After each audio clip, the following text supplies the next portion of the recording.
하겠습니다. 하나님께서 우리에게 주시는 말씀은 사도행전 17장 11절 말씀입니다. 사도행전 17장 11절 말씀, 한 절의 말씀 우리 다 같이 합독하여 읽도록 하겠습니다. 사도행전 17장 11절 말씀, 우리 한 절 말씀 다 같이 합독하겠습니다. 사도행전 17장 11절 말씀입니다. 다 같이 합독하겠습니다. 시작.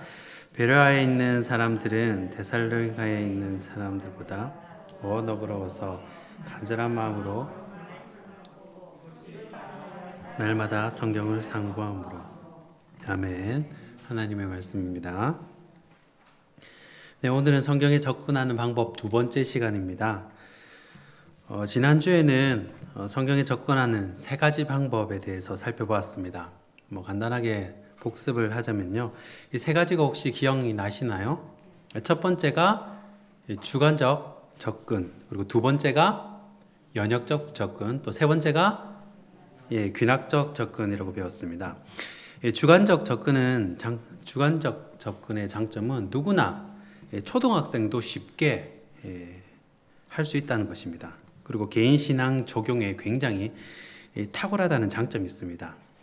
주관적 접근의 단점이라고 하면 또 너무 쉽게 주관적으로 흐를 수 있다는 것입니다. 그리고 성경이 말하고자 하는 문맥을 놓치기 쉽다라는 단점이 있습니다. 그래서 내가 하나님께 들었다 이렇게 말하면 이렇게 사실은 그렇죠, 대화가 이어가기가 쉽지가 않고, 또 목회자나 교회의 질서를 은근히 무시하고 또 따르지 않는 부작용이 나타나기도 합니다. 연역적 접근의 장점은 건전한 진리를 가르칠 때 굉장히 효과적이라는 것입니다. 하나의 큰 명제를 던져놓고 거기에 부연 설명해서 보충을 해나가는 방법이기 때문에 말씀을 더욱 풍성히 전달하는 데 효과적입니다. 단점도 있습니다. 성도들을 수동적으로 만들 수 있다는 단점이 있습니다. 게다가 불순한 의도로 악용되기도 합니다. 잘못된 진리로 성도들을 미혹할 수도 있기 때문에 성경을 오용할 수도 있는 위험이 존재합니다. 귀납적 접근 방법은 지금까지 살핀 다른 성경 접근 방법과 달리 오독과 오해를 상당 부분 줄일 수 있는 장점이 있습니다. 그래서 성경이 말하고자 하는 바를 보다 분명하게 알 수가 있다는 것이죠. 하지만 단점도 있는데, 이 귀납적 성경 연구 방법은 익숙해지는데 좀 꽤 시간이 걸립니다. 훈련도 필요하고요, 또 능동적인 그런 읽기 연습의 습관이 필요하다는 것입니다. 그래서 이 세 가지 방법, 주관적 접근, 그리고 연역적 접근, 그리고 귀납적 접근을 골고루 보완하면서 이 성경 읽기에 사용하시면 보다 풍성한 말씀의 진리를 발견하실 수가 있습니다. 자, 오늘은 이 문체에 대한 이야기를 하려고 합니다. 이 성경을 읽다 보면요, 각 성경에도 성격이 있다는 것을 알게 됩니다. 다른 말로 이 장르가 있다는 것입니다. 영화에도 장르가 있죠. 그래서 낭만적인 멜로 영화도 있고, 또 화끈한 액션 영화도 있고, 또 폭소를 자아내는 코미디 영화도 있습니다. 영화 하나에도 다양한 장르가 존재를 합니다. 성경도 마찬가지입니다. 이 장르가 굉장히 여러 가지라는 거예요. 나눠드린 교환을 보시면요, 이 첫 번째 페이지입니다. 첫 번째 페이지에 1번 성경의 문체에서 문체란 이렇게 나오죠. 우리 첫 문장만 함께 한번 읽어보겠습니다. 문체란, 시작. 문체란 메시지를 효과적으로 전달하기 위해 기록자가 사용하는 문장의 형식, 글의 체계 등으로 기록자의 개성이나 글의 전체적인 특성을 담아내는 글의 형태이다. 네, 여기까지요. 자, 문체는요, 고전 시학에서는 뭐라고 표현했냐면 무엇인지 모를 그 무엇, 이렇게 표현합니다. 고전 시학, 운문의 대표적인 시학에서는 문체를 뭐라고 표현하냐면 너무나 다양하기 때문에 무엇인지 모를 그 무엇이라고 말을 합니다. 그러니까 문체는 굉장히 다양합니다. 그래서 아주 거칠게 보자면 시도 있고 운문도 있고 산문도 있고, 또 시 중에는 탄원시도 있고 감사시도 있고 역사시도 있고, 또 독백도 있고 대화도 있고 합창도 있고, 굉장히 다양하게 있습니다. 그런데 다 너무 많으니까 거두절미하고 이 성경을 이 평신도들 입장에서 보기에 어떻게 하면 보다 쉽고 정확하게 접근을 할 수가 있나, 이해할 수 있나 고민해 봤을 때 딱 두 가지만 기억하면 될 것 같습니다. 딱 두 가지. 이 성경의 문체라고 할 때 이 두 가지만 알아도 이 성경을 보는 눈이 띄어질 수 있다는 것입니다. 성경 전체의 문체를 크게 두 가지로 나눌 때 첫 번째는 이 사건문이 있습니다. 흔히 스토리라고 이야기합니다. 그리고 두 번째가 사상문입니다. 그러면 사상문의 예를 하나 들어보겠습니다. 자, 사건문의 예를 먼저 들어볼게요. 사건문. 우리 교회에서 지금 하고 있는 맥체인 성경 읽기가 이번 주 토요일부터 이제 민수기서에 들어갑니다. 민수기서 내용 한 13장쯤 보면요. 민수기서 13장 25절입니다. 우리 한번 찾아보실까요? 한번 보면서 이야기를 하시죠. 민수기서 13장 25절부터인데 구약성경 216면에 있습니다. 구약성경 216면. 민수기서 13장입니다. 구약성경 216면. 구약성경 216페이지. 민수기서 13장 25절입니다. 그 이스라엘 역사에 있어서요, 가장 뼈아픈 사건, 이 쓰라린 추억이 있는데 그것이 바로 이 가데스 바네아 사건입니다. 10명의 정탐꾼이 이 정탐한 내용을 전달하는데 믿음 없이 불평하고 악평해서 온 백성들의 마음을 이렇게 흔들어 놓습니다. 그래서 이 민수기 13장에 나오는 정탐꾼 사건 때문에 한 달도 안 되는 길을요, 무려 40년 동안 광야에서 고생을 하게 됩니다. 바로 오늘이 여기 나오는 말씀이 바로 그 내용입니다. 자, 민수기 13장 25절부터 33절까지인데요. 긴 내용이기 때문에 제가 쭉 한번 보겠습니다. 눈으로 따라와 주시면 됩니다. 자, 40일 동안 땅을 정탐하기를 마치고 돌아와 바란 광야 가데스에 이르러, 가데스 바네아죠. 모세와 아론과 이스라엘 자손의 온 회중에게 나와 그들에게 보고하고 그 땅의 과일을 보이고 모세에게 말하여 이르되 당신이 우리를 보낸 땅에 간즉 과연 그 땅에 젖과 꿀이 흐르는데, 자, 젖과 꿀이 흐르기는 흘러요. 이것은 그 땅의 과일이니이다. 그러나 그 땅 거주민은 강하고 서급은 견고하고 심이 클 뿐 아니라 거기서 아낙 자손을 보았으며 아말렉인은 남방 땅에 거주하고 헷인과 여부스인과 아모리인은 산지에 거주하고 가나안인은 해변과 요단가에 거주하더이다. 갈렙이 모세 앞에서 백성을 조용하게 하고 이르되 우리가 곧 올라가서 그 땅을 취하자 능히 이기리라 하나 그와 함께 올라갔던 사람들은 이르되 우리는 능히 올라가서 그 백성을 치지 못하리라. 그들은 우리보다 강하니라 하고 이스라엘 자손 앞에서 그 정탐한 땅을 악평하여 이르되 우리가 두루 다니며 정탐한 땅은 그 거주민을 삼키는 땅이요 거기서 본 모든 백성은 신장이 장대한 자들이며 거기서 네피림 후손인 아낙 자손의 거인들을 보았나니 우리는 스스로 보기에도 메뚜기 같으니 그들이 보기에도 그와 같았을 것이니라. 아멘. 자, 여기 지금 정탐꾼이 보고를 하는데 땅이 굉장히 좋기는 좋은데, 자, 31절에 그곳 사람들은 우리보다 강하다 그러죠. 그리고 32절에 신장도 장대하다, 키가 훨씬 크다는 것입니다. 그리고 33절에 자신과 비교해서 보니까 우리는 메뚜기 같았다라고 이야기를 합니다. 그러니까 이 백성들의 반응이 어떻습니까? 자, 민수기 14장으로 넘어가세요. 14장 1절부터 3절까지입니다. 온 회중이 소리를 높여 부르짖으며 백성이 밤새도록 통곡하였더라. 이스라엘 자손이 다 모세와 아론을 원망하여 온 회중이 그들에게 이르되 우리가 애굽 땅에서 죽었거나 이 광야에서 죽었으면 좋았을 것을 어찌하여 여호와가 우리를 그 땅으로 인도하여 칼에 쓰러지게 하려 하는가? 우리 처자가 사로잡히니 애굽으로 돌아가는 것이 낫지 아니하랴. 자, 지금 상황이 어떻게 돌아가고 있습니까? 이 정탐꾼들의 믿음 없는 말 때문에 이 백성들이 지금 술렁술렁하고 있습니다. 그리고 결국은 이 백성들의 리더인 이 모세와 아론을 원망하는 것입니다. 이 3절을 보니까 애굽으로 돌아가려고 하죠. 이 여차하면 이 반란이 일어날 수 있는 그런 일촉즉발의 상황입니다. 자, 여기까지. 자, 우리가 읽은 민수기 13장 그리고 14장 3절까지 본문, 이것을 뭐라 하냐면 기술입니다. 기술. 쭉 이제 기술이 나가는 거죠. 이것이 내러티브입니다. 그런데 어떤 사건을 기술하고 있냐? 자, 뭘 기술하고 있냐? 여러분, 이 내용이 마음을 기술하고 있습니까? 아니면 생각을 기술하고 있습니까? 사건을 기술하고 있습니까? 그렇죠. 사건이죠. 사건을 기술하고 있는 것이 바로 사건문입니다. 그 이번 주 토요일부터 맥체인 이 민수기가 들어갑니다. 민수기를 보시면서 사건문이 어떤 것이다 라는 것을 살펴보시는 것도 유익하리라 생각을 합니다. 자, 똑같은 기술이라도요, 그 내러티브가 나의 마음이다. 이건 이제 있는 그대로 사건을 이제 다루는 거고요. 이 내러티브가 나의 마음이다 그러면 좀 다릅니다. 예를 들어서 사랑은 뭐냐? 사랑은 오래 참는 것이다. 그리고 사랑은 성내지 않는 것이야. 이렇게 이야기를 하면요, 이것은 사상문이 되는 겁니다. 그래서 사건문은 교환을 보시면요, 첫 번째 장에 우리 도표가 있죠, 그림이 있죠.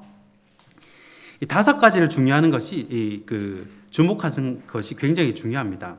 이것을 5W 1H라고 합니다.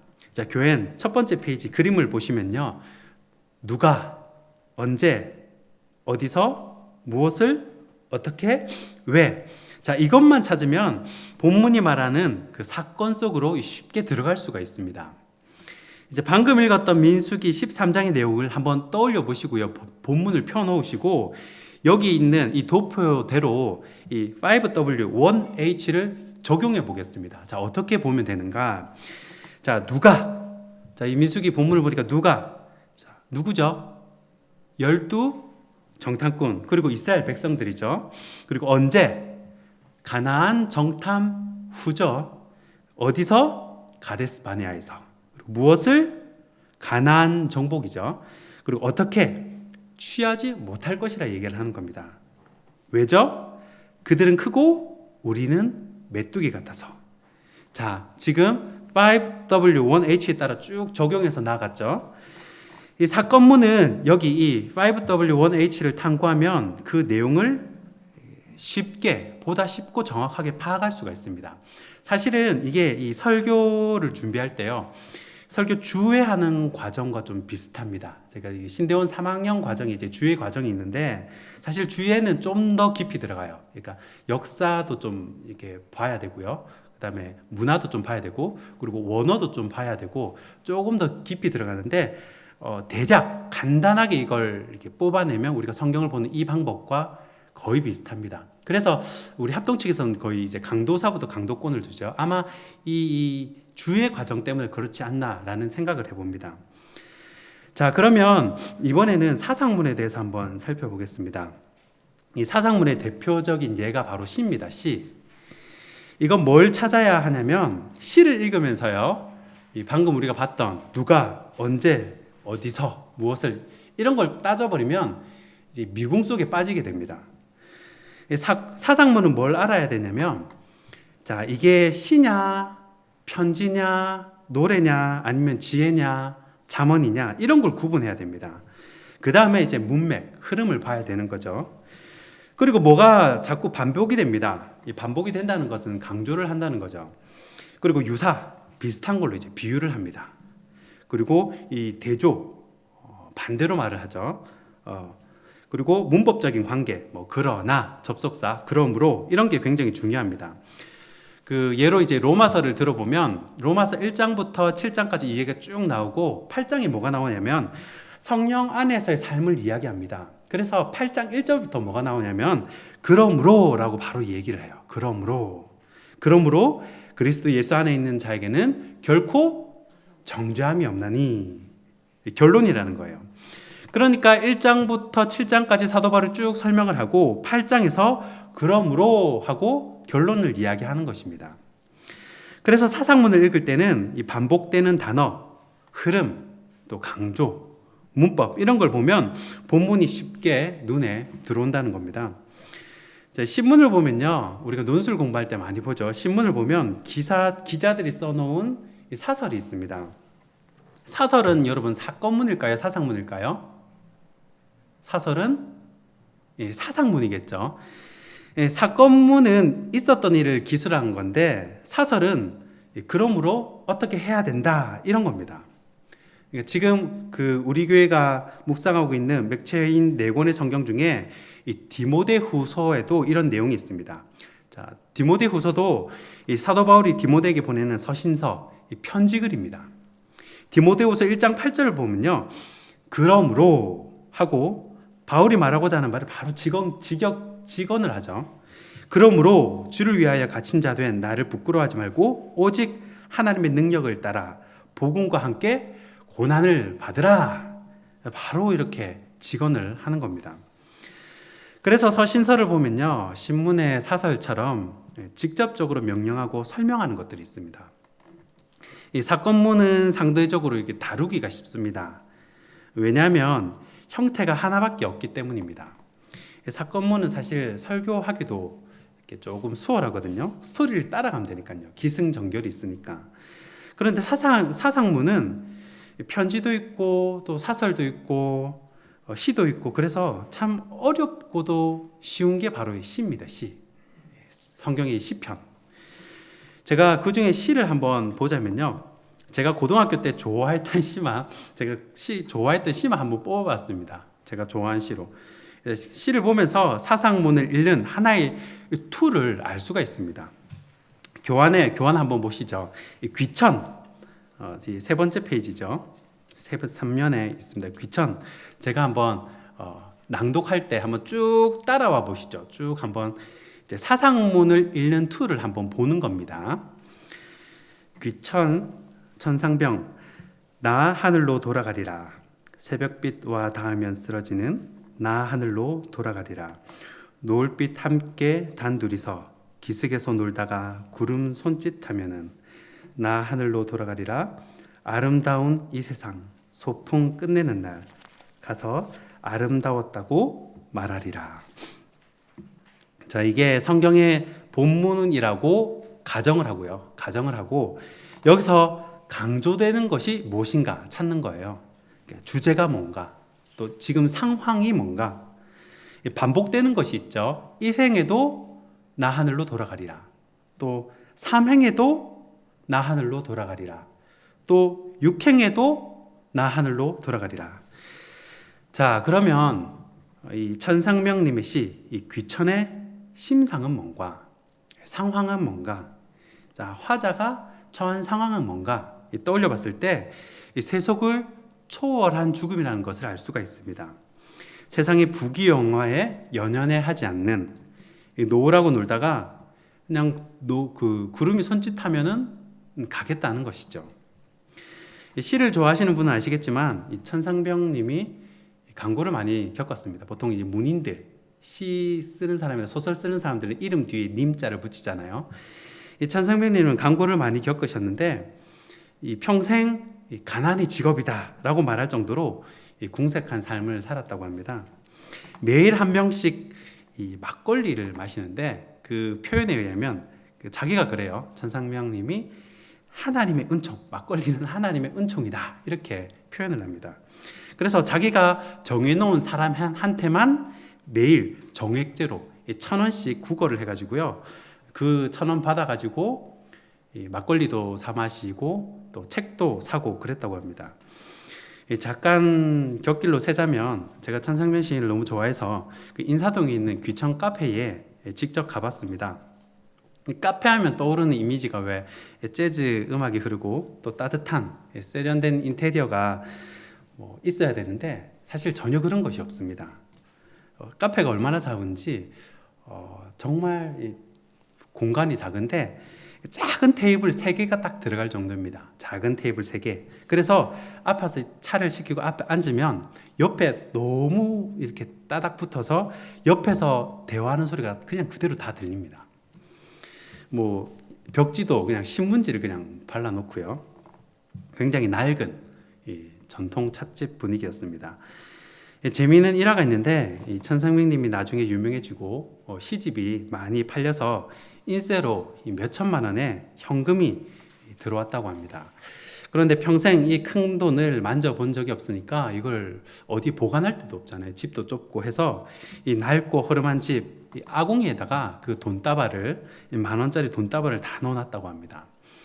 그런데 그 장모가 치매가 있는데 하루는 이 날이 춥다고 해서 쓰지도 않는 아궁이에 불을 피워가지고 돈을 다 태웠다는 그런 유명한 일화도 있습니다.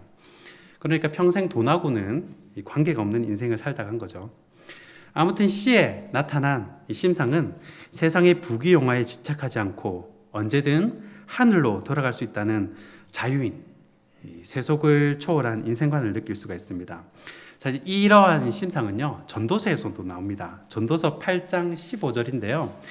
공동번역 성경입니다. 제가 봉독해드립니다. 그러므로 즐겁게 사는 것이 좋은 것이다. 하늘 아래서 먹고 마시며 즐기는 일밖에 사람에게 무슨 좋은 일이 있겠는가? 그것이 없다면 하늘 아래서 하나님께 허락받은 짧은 인생을 무슨 맛으로 수고하며 살 것인가? 자, 인생을 달관하며 무언가에 집착하지 않는 현재에 자족하는 초월적인 인생관이 잘 나타나 있습니다. 또 하나 교환에 있는 시를 보겠습니다. 이 백성님의 여승입니다. 마지막 페이지인데요. 개인적으로 이 시는 제가 아직도 기억납니다. 고3 때 모의고사 시험을 문제집을 푸는데 이 백석의 이 여승이라는 시를 봤어요.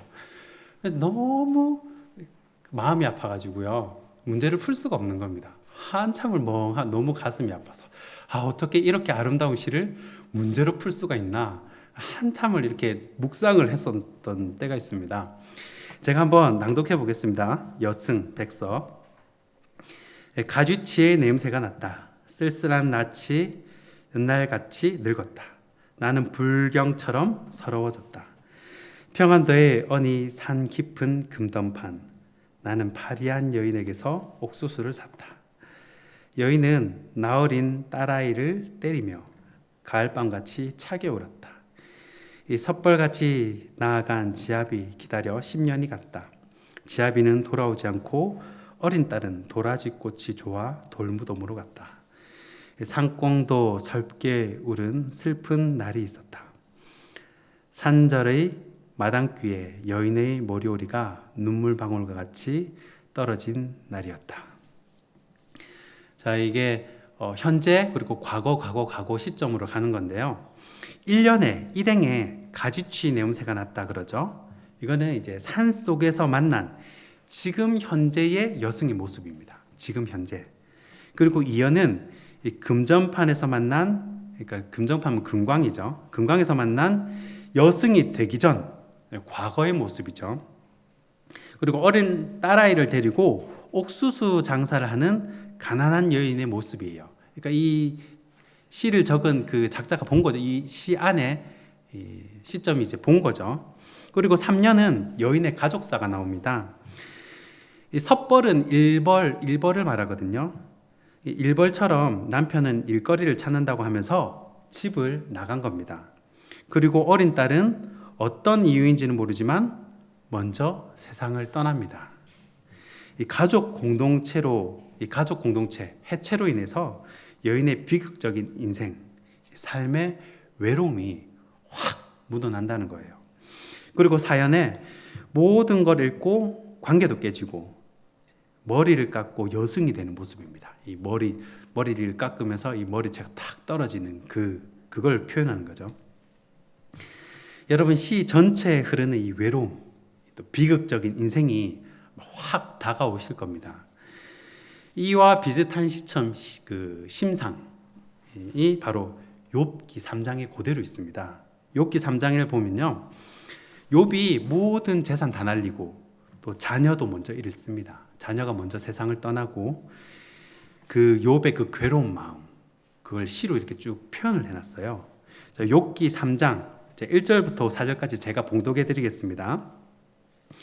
그 후에 욥이 입을 열어 자기의 생일을 저주하니라. 욥이 입을 열어 이르되 내가 난 날이 멸망하였더라면 사나이를 베었다 하던 그날 밤도 그러하였더라면 그날이 캄캄하였더라면 하나님을 위해서 돌아보지 않으셨더라면 빛도 그날을 비추지 않았더라면 이렇게 뭐뭐 했더라면 하고 욥이 지금 반복하면서 뭐를 말하고 있냐? 바로 자기 인생에 닥친 이 비극을 시적으로, 극적으로 표현을 한 것입니다. 우리가 이런 화제의 심상을 파악하고 시를 읽는다면 이 사상문으로 대표되는 시편의 말씀들을 우리가 좀 더 새롭게 다가갈 수 있다는 것입니다. 말씀을 정리하도록 하겠습니다. 오늘 성경의 문체 크게 두 가지로 나눠서 살펴보았습니다. 사건문과 사상문. 이 신문을 보면 이 두 가지 형태의 글이 다 나와 있습니다. 사실을 기술한 사건, 사고, 행사 같은 그런 기사가 사건문의 좋은 예라고 할 수 있겠죠. 반면에 기자들이 적어놓은 이 사설, 이 사상문이라고 할 수 있습니다. 이 신약의 12편의 서신사가 대표적인 사상문입니다. 그래서 작자의 심상, 흐름, 이 표현 기법을 잘 파악해서 읽는다면 이 서신서뿐만 아니라 시가서, 지혜서들도 좀 더 쉽게 접근할 수 있을 겁니다.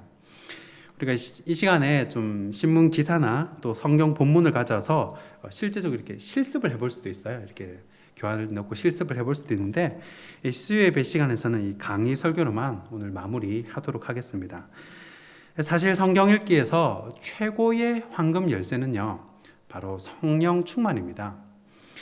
지난주와 이번 주에 설명드린 이 귀납적, 연업적, 그리고 주관적 방법은요, 사실은 모두 방법론입니다. 어떻게 접근할지 이제 방법론, 학자들이 연구해서 만들어 놓은 방법론이고요. 그러나 성경은 기본적으로 신문에 나온 글이나 세상의 글과는 다릅니다. 성령님의 조명 없이는 우리는 이 글을 풀어낼 수도 또 읽어낼 수도 없습니다. 그래서 우리의 기도 제목은 성령 충만, 이 성령의 조명을 받는 것이 우리의 기도 제목이 되어야 할 줄 믿습니다.